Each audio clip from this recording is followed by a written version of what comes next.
Selamat datang di segmen Fundamental Pandit bersama saya, Muhammad Reza, Equity Analyst dari CNBC Indonesia Research. Sore hari ini kita akan membahas sebuah emiten yang cukup menarik, khususnya di bidang pariwisata. Kita ketahui bahwa beberapa kuartal terakhir sektor pariwisata cukup diminati oleh pasar, oleh masyarakat, disebabkan oleh banyaknya liburan pada semester pertama tahun ini.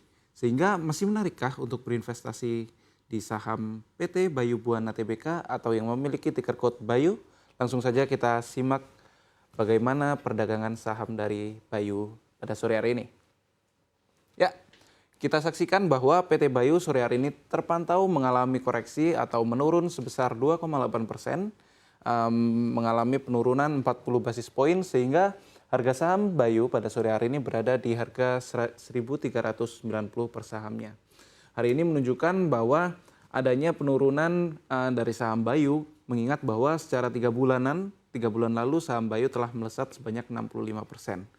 Ini akan menjadi topik yang menarik untuk menjadi pembahasan, mengingat bahwa industri dari pariwisata kedepannya akan mengalami potensi perlambatan seiring dengan jumlah liburan yang mengalami penurunan.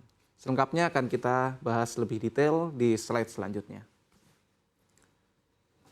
Nah, kita masuki ke data jumlah perjalanan wisatawan nasional yang diambil dari data BPS. Kalau kita lihat, terdapat adanya tren perbaikan seiring dengan pasca pemulihan kinerja pariwisata pasca pandemi COVID-19 ini. Nah, kita tahu bahwa COVID-19 menyebabkan adanya pembatasan berskala menengah dan membatas. Nah, ini menyebabkan adanya masyarakat harus tertahan dan tidak bisa melakukan aktivitas pariwisata. Namun seiring dengan perbaikan dari pengetatan kemarin yang dilakukan oleh pemerintah dan juga perbaikan dari adanya COVID-19, ini menyebabkan adanya perbaikan juga di sektor pariwisata. Sehingga kita lihat dari awal tahun 2022 hingga memuncak di Januari 2023 ini mengalami pertumbuhan jumlah perjalanan pariwisata nasional domestik. Ini menunjukkan bahwa memang ada potensi perbaikan pasca pemulihan dari adanya pandemi COVID-19. Kemudian nilai ini memuncak pada Januari 2023 dengan jumlah perjalanan sebanyak 660.229 perjalanan. Namun kalau kita lihat dari titik tertingginya pada awal semester pertama 2023 ini mengalami tren penurunan, dan ini kita lihat terus mengalami penurunan hingga penutupan akhir dari semester pertama di Juni 2023 sebesar 521.500 jumlah perjalanan. Nah, ini menunjukkan bahwa adanya tren penurunan disebabkan oleh tingkat pariwisata sudah memuncak dan mengalami adanya penurunan. Dan kedepannya ini akan menjadi sentimen yang akan semakin memberatkan dari sektor pariwisata, mengingat bahwa tingkat hari libur yang akan mempengaruhi jumlah pariwisata itu mengalami penurunan cukup signifikan pada semester kedua ke depan. Karena kita tahu bahwa semester pertama sudah cukup meriah liburan kali ini dengan adanya Idul Fitri dan juga Idul Adha.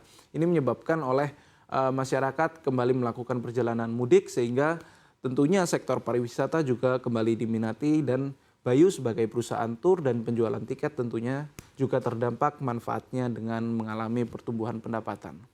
Namun selengkapnya bagaimana prospek dari potensi ke depan dari industri pariwisata dan bagaimana detail dari liburan ke depannya, kita saksikan pada slide selanjutnya. Nah, ini kita saksikan bahwa pada semester pertama 2023 ini memang cukup dimeriahkan dengan banyaknya hari libur. Kita tahu bahwa adanya hari libur Idul Fitri dan juga Idul Adha itu dan juga ini dibuat bagaimana caranya oleh pemerintah untuk mengembalikan sektor pariwisata, karena kita tahu bahwa sudah 3 tahun sektor pariwisata ini dan masyarakat itu tertahan oleh adanya lockdown akibat pandemi COVID-19.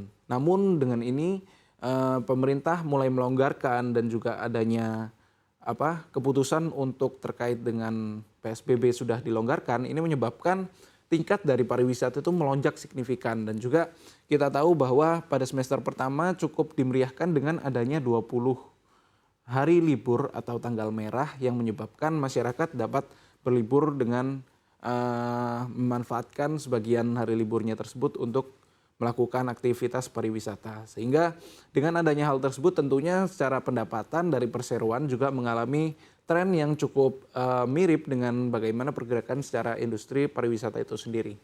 Dan namun demikian kita tahu bahwa pada semester pertama terjadi jumlah hari libur atau tanggal merah sebanyak 20 hari.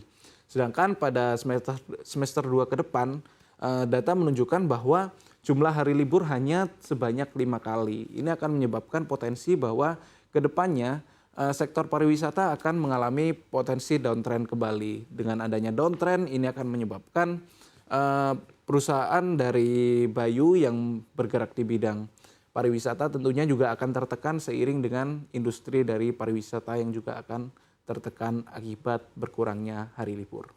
Ya, kita akan lanjutkan lebih detail bagaimana dampak dari hari libur ini terhadap kinerja pendapatan di slide selanjutnya.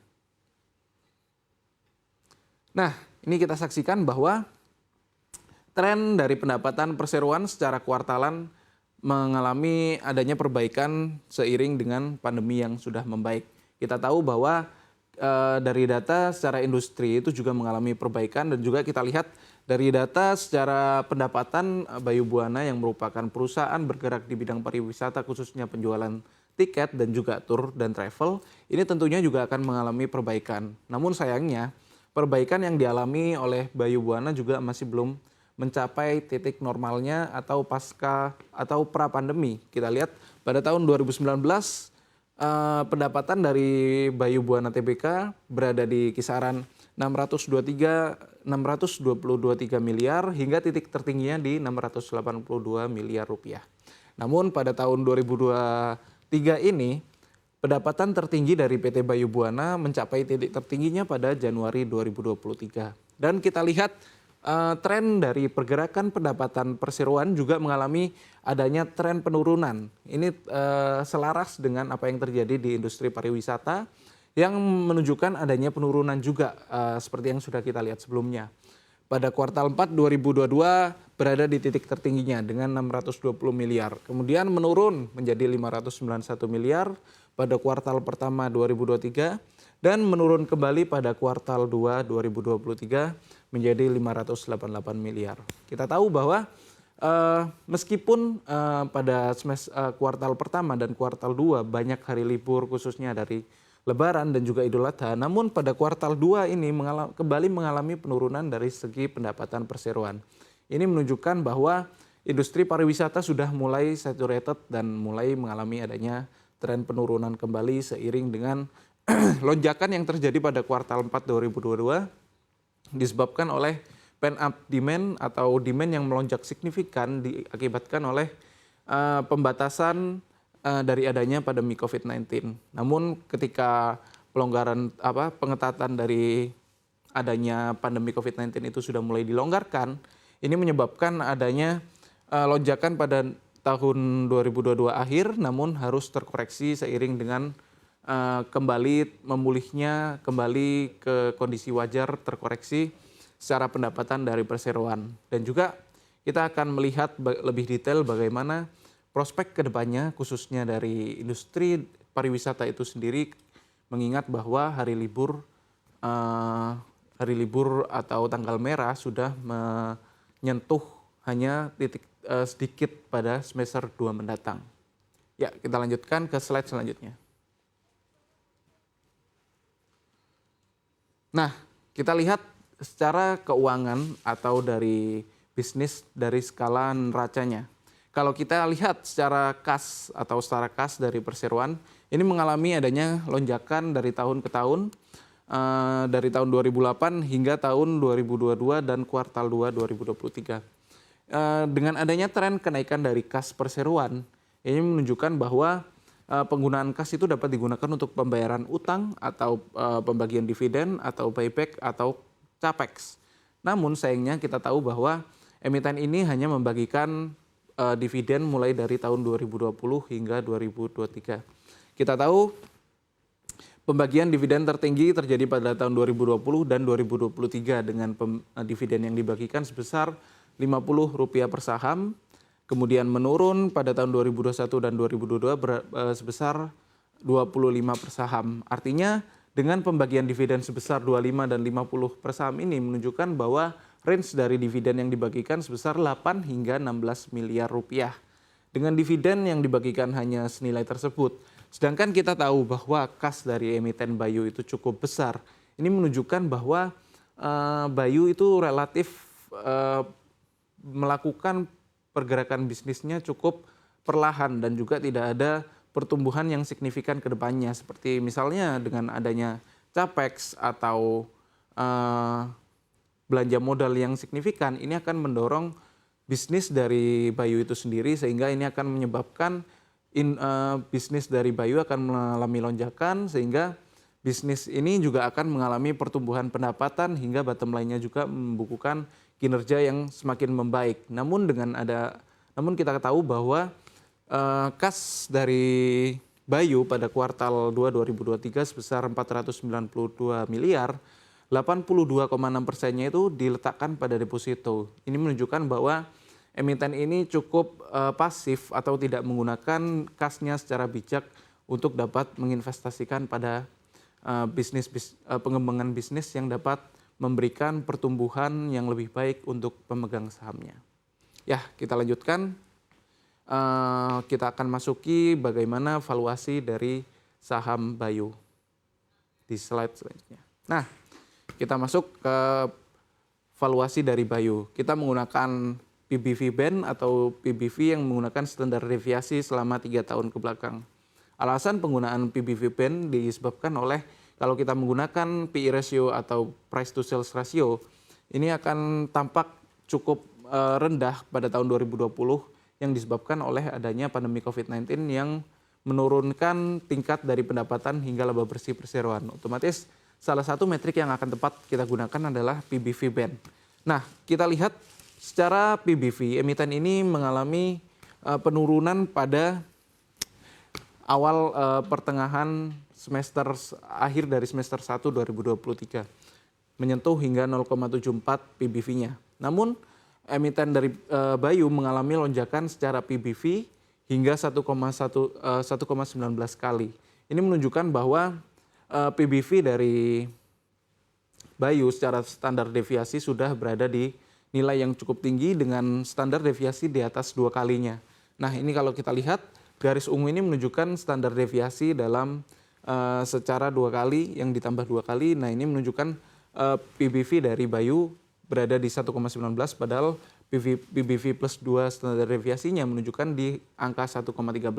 Ini menunjukkan bahwa secara valuasi PBV atau perbandingan antara harga saham Bayu dengan modal yang dimilikinya ini cukup tinggi, berada di 1,19 atau harga sahamnya lebih tinggi apabila dibandingkan dengan modalnya sebanyak 1,19 kali. Ini akan menjadi potensi negatif mengingat bahwa harga saham dari Bayu sudah melesat sebesar 65%. Dan juga kita tahu bahwa ini akan terjadi potensi penurunan khususnya pada kuartal 3 2023 nanti dengan penurunan laba bersih dan juga pendapatan ini ke depannya emiten dari Bayu akan berpotensi mengalami penurunan harga juga dengan adanya penurunan kinerja laba bersihnya. Ya, jadi layakkah kita berinvestasi pada emiten Bayu? Kita tahu bahwa industri pariwisata tampak mulai menunjukkan adanya penurunan setelah memuncak pada Januari 2023. Selain itu, tingkat perjalanan wisatawan nasional yang cukup tinggi di semester pertama digenjot oleh hari libur yang juga tinggi, sebanyak 20 hari. Namun semester kedua nanti jumlah hari libur tercatat hanya sebanyak 5 kali. Ini berpotensi menyebabkan kinerja top line atau pendapatan dari Bayu akan tergerus pada kuartal selanjutnya.